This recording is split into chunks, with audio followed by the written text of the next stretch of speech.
मुझे यह बताते हुए सभापति महोदय गर्व महसूस हो रहा है कि भारतीय सेनाओं ने इन सभी चुनौतियों का डटकर सामना किया है सभापति महोदय, तथा अपने शौर्य एवं बहादुरी का परिचय पेंगांग त्सो के साउथ एवं नॉर्थ बैंक पर दिया है।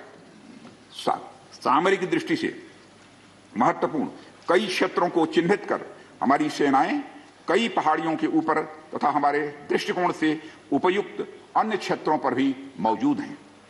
भारतीय सेनाएं अत्यंत बहादुरी से लद्दाख की ऊंची दुर्गम पहाड़ियों तथा कई मीटर बर्फ के बीच में भी सीमाओं की रक्षा करते हुए अडिग हैं और इसी कारण हमारा एज बना हुआ है। सभापति महोदय, हमारी सेनाओं ने इस बार भी यह साबित करके दिखाया है कि भारत की संप्रभुता एवं अखंडता की रक्षा करने में वे सदैव हर चुनौती से लड़ने के लिए तत्पर हैं और अनवरत कर रहे हैं।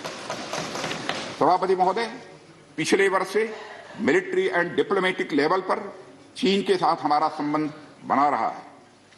इस बातचीत में हमने चीन को यह बताया है कि 3 सिद्धांतों के आधार पर हम इस समस्या का समाधान चाहते हैं। फर्स्ट, दोनों पक्षों द्वारा एलएसी को माना जाए और उसका आदर किया जाए।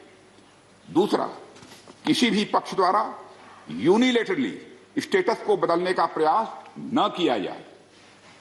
तीसरा, सभी समझौतों का दोनों पक्षों द्वारा पूर्ण रूप से पालन किया जाए।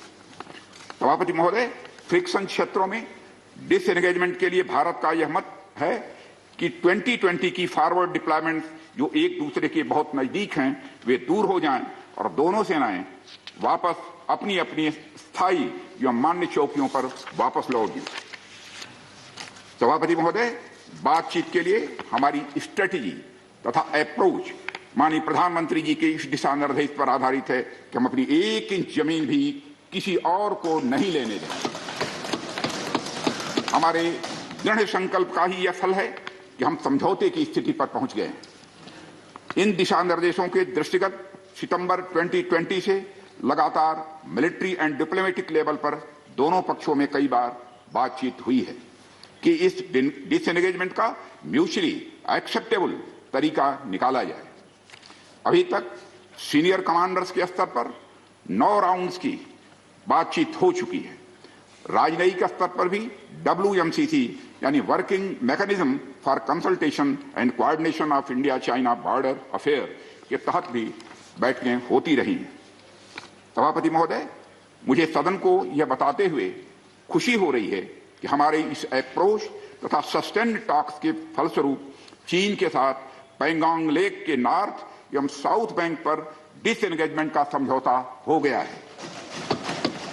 और इस बात पर भी सभापति महोदय सहमत हो गई है कि पेंगोंग लेक से